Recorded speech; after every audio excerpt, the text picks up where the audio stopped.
Hello everyone, sociology sem 5 unit number 2 પ્રશ્ન number 2 ઉત્ક્રાંતિવાદની વાતો આપણે કરતા હતા. તેની અંદર લેક્ચર 1ની અંદર આપણે હર્બર્ટ સ્પેન્સરનો ઉત્ક્રાંતિનો ખ્યાલની અંદર ઉત્ક્રાંતિ એટલે શું, સામાજિક ઉત્ક્રાંતિના સિદ્ધાંતના દાર્શનિક અને જૈવિક આધાર અને હર્બર્ટ સ્પેન્સરના ઉત્ક્રાંતિના સર્વસામાન્ય નિયમો છે તે આપણે જોયા. ત્યાર પછી આગળ આપણે જોઈએ તો આ પ્રશ્નની અંદર જ છે પોઈન્ટ, સામાજિક અધિજૈવિક ઉત્ક્રાંતિ એટલે શું તે વાત આજે આપણે જોવાની છે. કપી માનવોમાંથી ઉત્ક્રાંતિ પામેલા માનવીની સમાજની પણ ઉત્ક્રાંતિ થઈ છે એ વિચારકો પર ઘેરી અસર ઉપજાવી છે. ડાર્વિનના જૈવિક ઉત્ક્રાંતિના સિદ્ધાંતની અસર હેઠળ સામાજિક ઉત્ક્રાંતિનો ખ્યાલ વિકસ્યો. સાદા જીવનમાં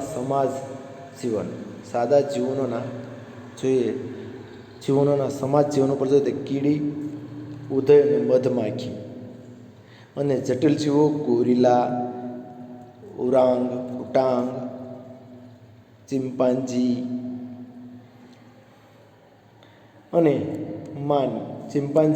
અને માનવી.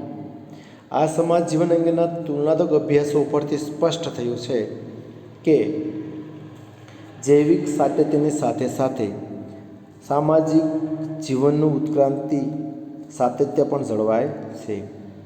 ઉત્ક્રાંતિના આ ક્રમમાં આવતા પ્રાણીઓમાં માનવીને મળતા આવતા પ્રાણીઓના સમાજો માનવ સમાજ સાથે નિકટનું સામ્ય ધરાવે છે.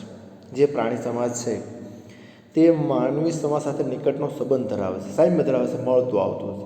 માનવી તેનો સમાજ પ્રાણી સમાજના મૂળ પ્રકારમાંથી વિકસાયો છે. એટલે કે જૈવિક સામાજિક સમાજ એટલે કે પ્રાણી સમાજ, જૈવિક સામાજિક સમાજ છે એટલે કેવો સમાજ? પ્રાણી સમાજમાંથી ઉત્ક્રાંતિ પામીને સામાજિક સાંસ્કૃતિક સમાજ એટલે કે માનવ સમાજ ઉદ્ભવ્યો છે. જૂના કાળની અંદર જાઓ, જ્યારે માનવીની ઉત્પત્તિ થઈ ત્યારે માણસ છે એ અનાજના આપણે જોઈ ગયા છીએ કે ભાઈ માણસ છે એ ધીમે ધીમે જે છે માંસાહારમાંથી જે છે એ શાકાહારીમાં આવ્યો. પથ્થરની શોધ થઈ તો પછી અગ્નિ પ્રગટાવતા શીખ્યો અને ધીમે છે એ ઉત્ક્રાંતિ કાળનો તો કેવો સમાજ બન્યો? સામાજિક સાંસ્કૃતિક સમાજ બાજુ જતો ગયો. એટલે કે પહેલાં પ્રાણી સમાજ જેવું જીવન જીવતો હતો અને ધીમે એ બાજુ પ્રગતિ કરી એટલે સામાજિક સાંસ્કૃતિક સમાજ એક આખો બનતો ગયો. બરાબર. આપણે ઘણીવાર હજી કહેતા હોઈએ છીએ કે ભાઈ હારો ઢોર જેવો છે. આ જે શબ્દ જે છે એ જ તે આપણે દેખાડે છે કે ભાઈ એ પ્રાણી સમાજમાંથી ઉત્ક્રાંતિવાદનો જે સિદ્ધાંત છે ત્યાં સ્થાપિત થાય છે. જૈવિક ઉત્ક્રાંતિના ડાર્વિનની વિચારણીની રીતે માનવ સમાજ, સામાજિક સંસ્થાઓ, સંસ્કૃતિ અને સભ્યતાના વિકાસને સમજવાના પ્રયાસમાંથી સામાજિક ઉત્ક્રાંતિનો સિદ્ધાંત વિકસ્યો.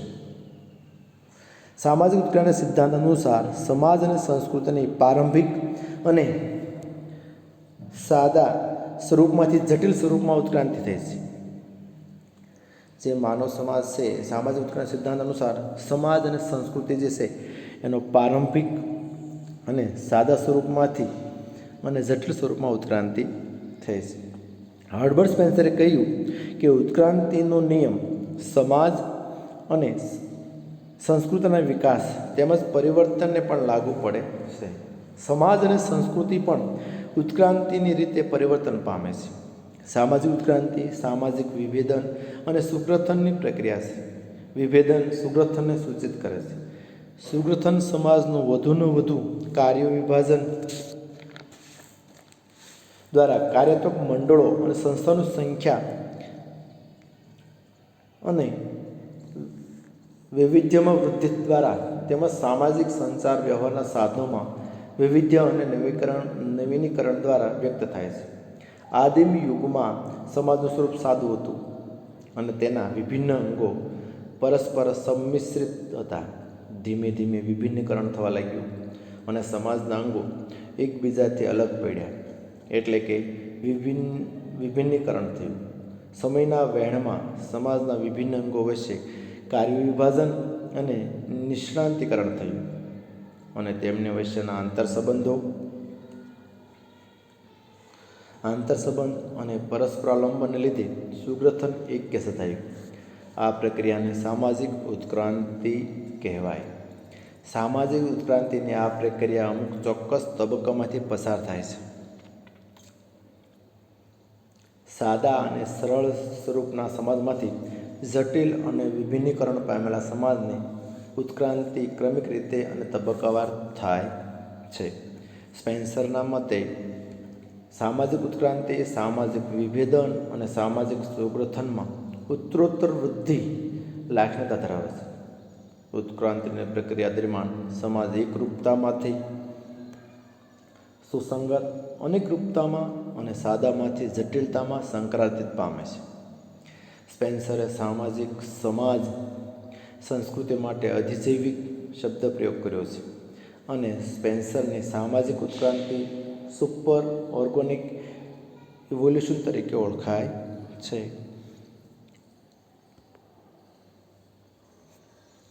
આપણે જોઈએ આગળ. તો હવે આપણે જોઈએ કે આ પ્રશ્ન આપણે યાદ રાખશો. આમાં કદાચ ન હોય તો જે હું કહું છું તમને એ તમારે લખી લેવાનું, નોટ કરવાની કે સામાજિક ઉત્ક્રાંતિ એ સુપર ઓર્ગેનિક ઇવોલ્યુશન તરીકે ઓળખાય છે. બરાબર. સ્પેન્સરને જે આધિજૈવિક જે છે તે કયા નામે ઓળખાય છે?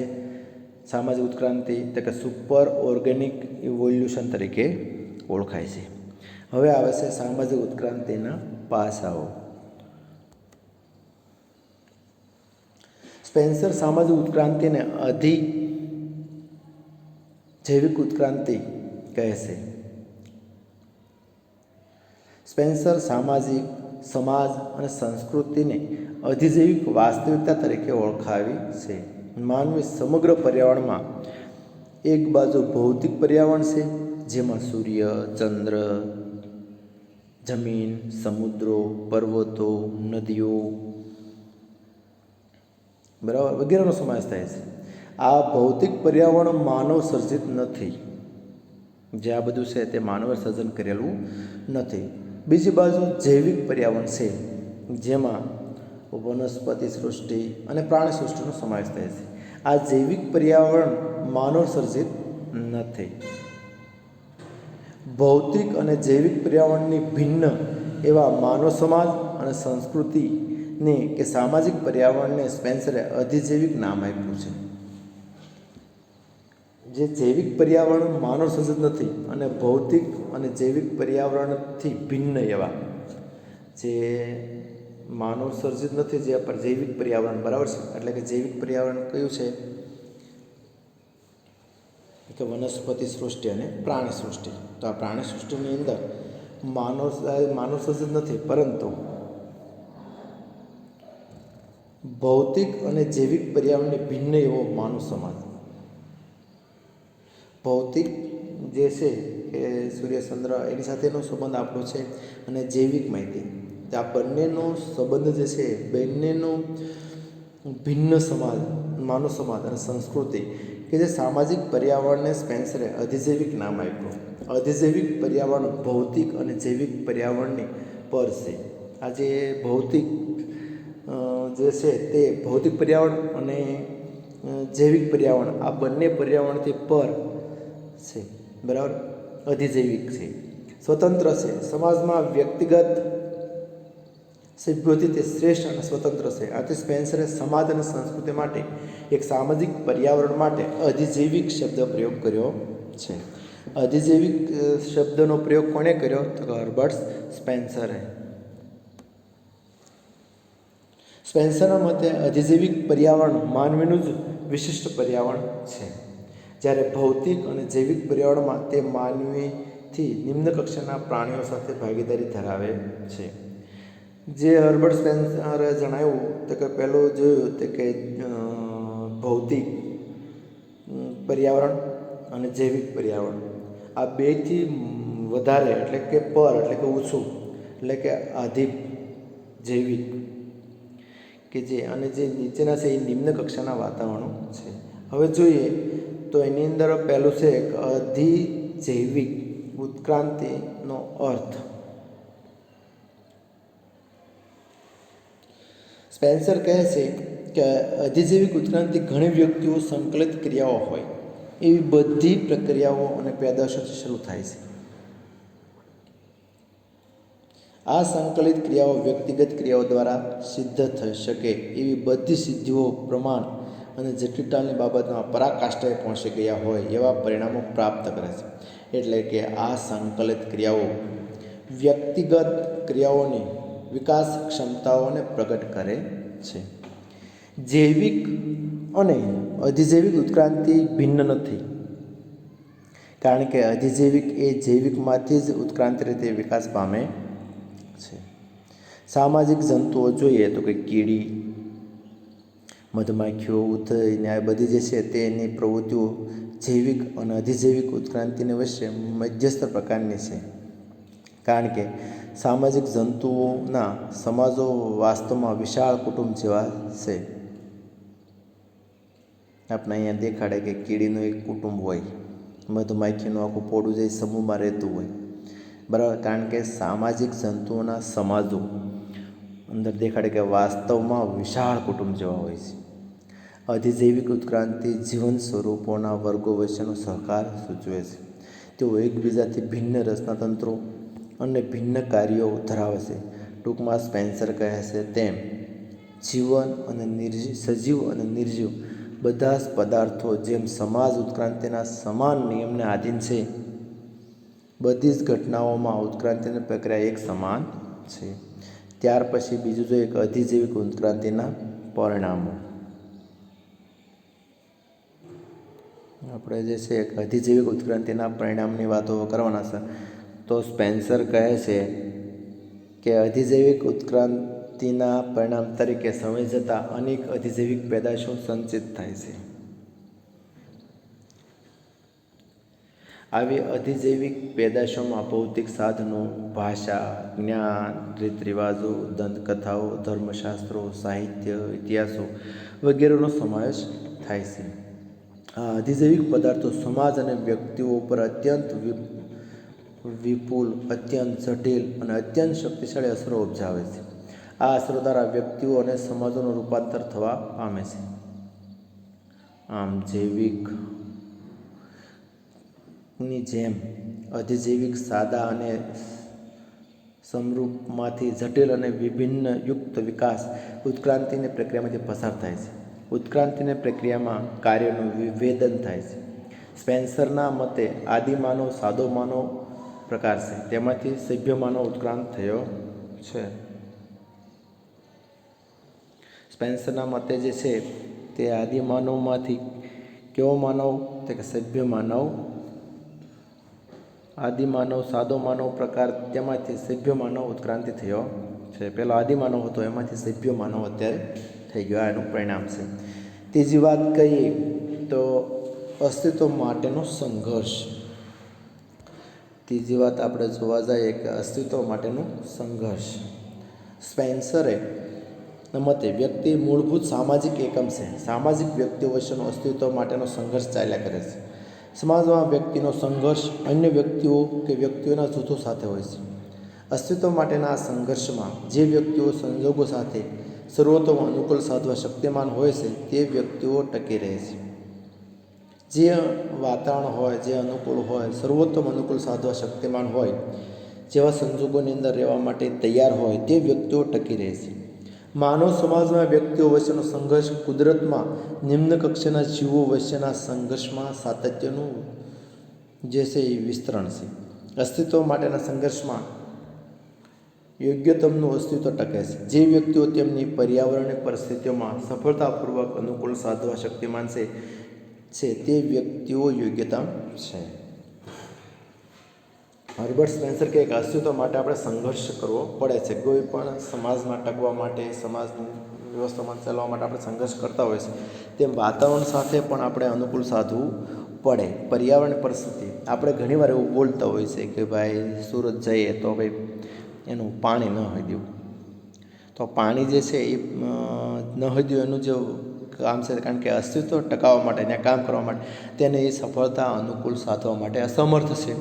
તો જો ત્યાં ટકી જાય અને સમર્થ થઈ જાય વાતાવરણની અંદર, તો તે શક્તિમાન છે, તે વ્યક્તિને યોગ્યતમ છે. પ્રત્યેક વ્યક્તિ સમાજમાં પોતાનું અસ્તિત્વ ટકાવી રાખવા માટે સતત સંઘર્ષો કરે. તે પોતાના માટે શક્ય તેટલા મહત્તમ સુખની શોધ કરે. અહીંયા નહીં તો અહીંથી ધંધો કરે, આ નહીં તો આ, વધારે પૈસા ક્યાંથી મળે અને વધારે વ્યવસ્થિત જીવન કેમ જીવે, તે માટે સતત માણસ પ્રયત્ન કરતો હોય છે. સમાજમાં આર્થિક કારણોસર વ્યક્તિનો વચ્ચે સંઘર્ષ છે, અને તે જ રીતે લશ્કરી વિતરણ અને શોષણ માટે રાષ્ટ્રો વચ્ચે સંઘર્ષ છે. આ સંઘર્ષમાં જેઓ પોતાના અસ્તિત્વને ટકાવી રાખવા શક્તિમાન છે, તેઓ ખૂબ સફળ સુખી છે. ત્યાર પછીનો પોઈન્ટ જે છે તે સમતુલા છે. સ્પેન્સરના મતે ઉત્ક્રાંતિમાં સમતુલાની પ્રક્રિયાનો ઉદ્ભવ છે અને તે દ્વારા સમાજ સમતુલા પ્રાપ્ત કરવા તરફનો ઝોક ધરાવે છે. સમાજ અને તેના વાતાવરણ વચ્ચે એક સમાજ અને બીજા સમાજ વચ્ચે વિભિન્ન જૂથો વચ્ચે તેમજ સમાજની અંદરના સામાજિક બળો વચ્ચેની સમતુલા તરફના ઝોકની પ્રક્રિયા ઉદ્ભવે છે. સંઘર્ષ અને સમતુલા ઉત્ક્રાંતિની અગત્યની પ્રક્રિયા છે. સમાજ વિશે સમતુલા સંધાવવી જોઈએ. સમાજ વિશે સમાજની અંદર પણ એકાબીજી સમાજના વ્યક્તિઓ સાથે પણ સમતુલા હોવી જોઈએ. ત્યાર પછી આવે છે 5મો પોઈન્ટ આપણે જોઈએ તો સાદા સમાજ માટે જટિલ સમાજમાં વિકાસ.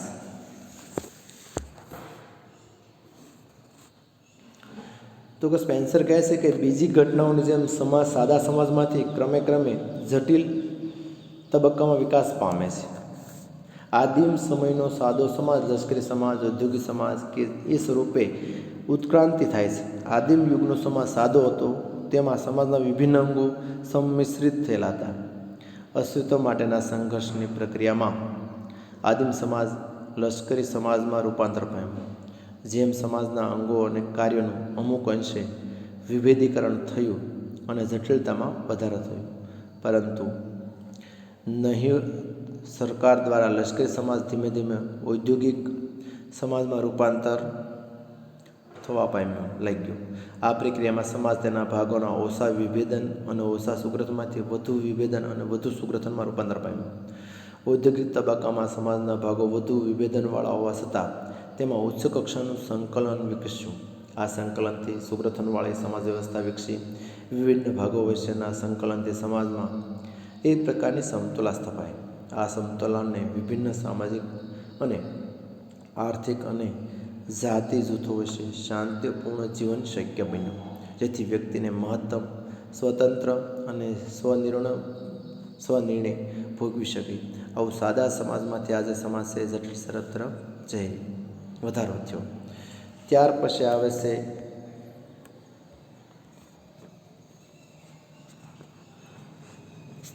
સ્વયં સંચાલિત પ્રક્રિયા.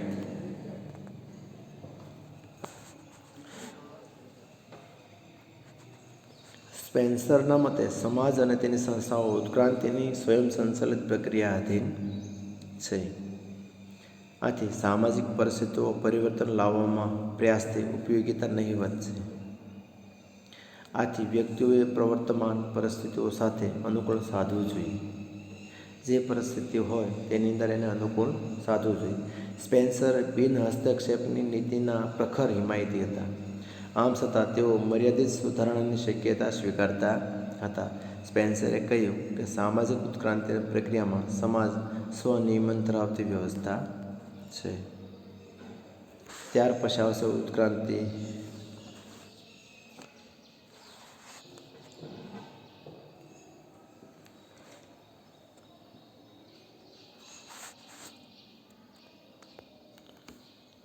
ઉત્ક્રાંતિ પ્રગતિ તરીકે જોઈએ. હવે સ્પેન્સરે કહ્યું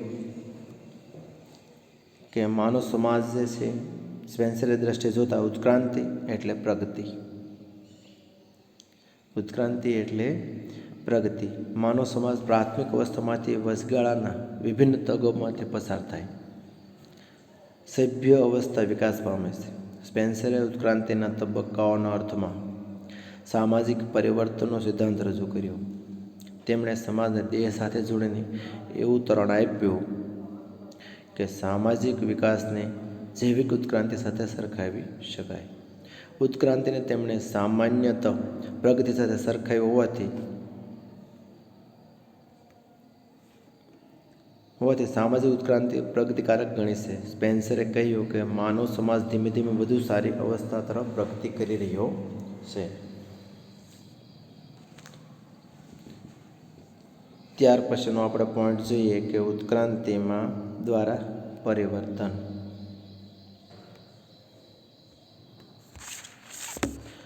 ઉત્ક્રાંતિ દ્વારા પરિવર્તન આપણે જોઈએ તો સ્પેન્સરના મતે કુદરતમાં પરિવર્તન સાર્વત્રિક છે.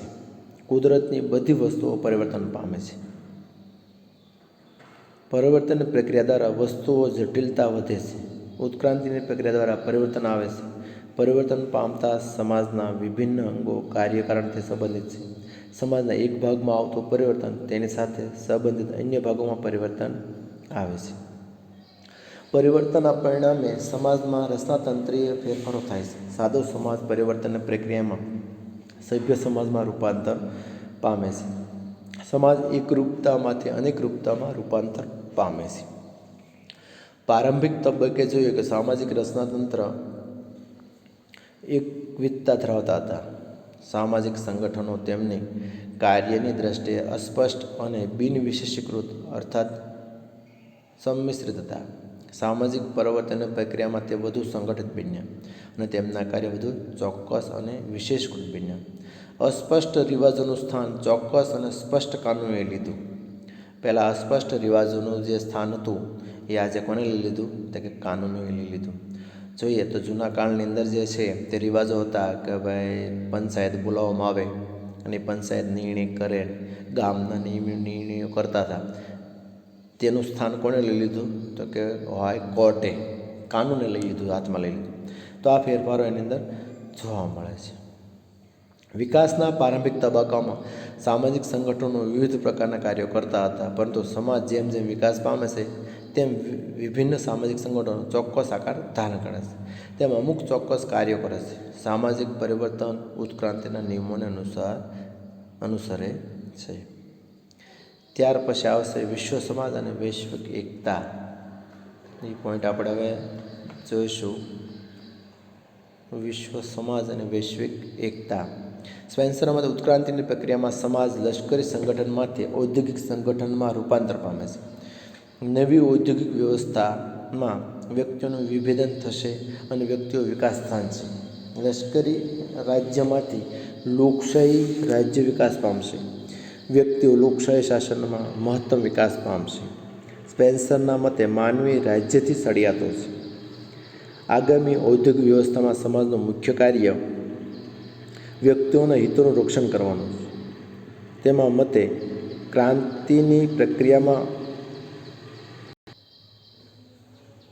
માનવી જે છે એ જોઈએ ઉત્ક્રાંતિ પ્રક્રિયામાં ઉદ્યોગો એકતું સંચાલન નહીં રહે અને માનવો નિરર્થક વસ્તુઓમાં ઉત્પાદનમાં સમય અને શક્તિનો બગાડ નહીં કરે તેવો ઔદ્યોગિક પાયાનો સમાજ રચશે. આવા ઔદ્યોગિક સમાજમાં વ્યક્તિઓનું અસ્તિત્વ રાજ્ય માટે છે અને પરિશ્રમ જીવન માટે છે. જે ઔદ્યોગિક સમાજમાં વ્યક્તિનું અસ્તિત્વ રાજ્ય માટે છે અને જીવન પરિશ્રમ માટે છે એવી માન્યતાઓ દૂર થશે અને તેના સ્થાને રાજ્ય વ્યક્તિઓ માટે છે અને પરિશ્રમ જીવન માટે છે એવી માન્યતાઓ ઉપર સમાજ અને રાજ્ય આધારિત બનશે. સ્પેન્સરે માનવ અધિકારો દર્શાવ્યા છે. જીવન સ્વતંત્ર અને સુખની સાધનોનું સર્વને સમાન અધિકાર અને સમાન તક હોવા ઘટે એવું તેમણે પ્રતિપાદિત કર્યું છે. વ્યક્તિ અને સુખી સમાજ જીવન ધ્યેયની પોષક બને તેવો આચાર વિચાર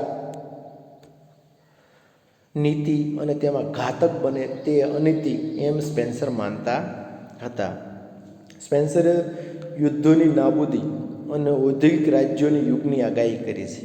સ્પેન્સરે શું કીધું છે કે ભાઈ યુદ્ધો છે એ નાબૂદ થઈ જશે ને ઔદ્યોગિક રાજ્યોની યુગની આગાહી કરી છે કે આજે જો ઉદ્યોગોનું જે છે પ્રમાણ વધતું જાય છે. ઔદ્યોગિક રાજ્યોમાં રાજ્યો વચ્ચેના સંઘર્ષો કુદરતી હશે. રાજ્યો વચ્ચેનો સ્પર્ધા હશે. આ સ્પર્ધા સર્વોત્તમ શક્તિઓના ઘડતર માટેની હશે. સર્વોત્તમ વ્યક્તિઓ એટલે એવી વ્યક્તિઓ કે જેઓ ખૂબ જ મુક્ત રીતે અને સંવાદિતાથી તેમનું વ્યક્તિત્વ વિકસાવશે. સરકાર ઉપર લઘુત્તમ ભાર મુકાતો હોય અને વ્યક્તિત્વ ઉપર મહત્તમ ભાર મુકાતો હોય એવા ઔદ્યોગિક રાજ્યોનો વિકાસ થશે. આ વિશ્વમાં સમાજમાં રાષ્ટ્રીય બંધનો ધીમે ધીમે નાબૂદ થશે અને વૈશ્વિક એકતા વિકાસ પામશે.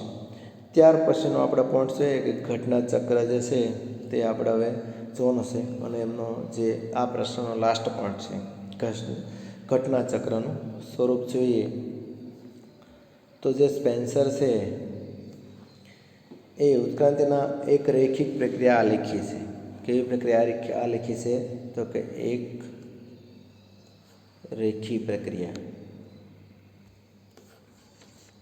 તેઓ કહે છે કે ઉત્ક્રાંતિની પ્રક્રિયા અંતવિહીન પ્રગતિ નથી અને તેઓ કહે છે કે ઉત્ક્રાંતિ એક મર્યાદા છે. ઉત્ક્રાંતિ તેના અંતિમ તબક્કે પહોંચ્યા પછી એટલે કે વિકાસ ક્ષમતાની ચરમસીમાએ પહોંચ્યા પછી વિઘટન અને વિનાશની પ્રક્રિયા શરૂ થશે. વિઘટન ધીમું છે અને ઉત્ક્રાંતિ ઉલટી દિશામાં વળશે.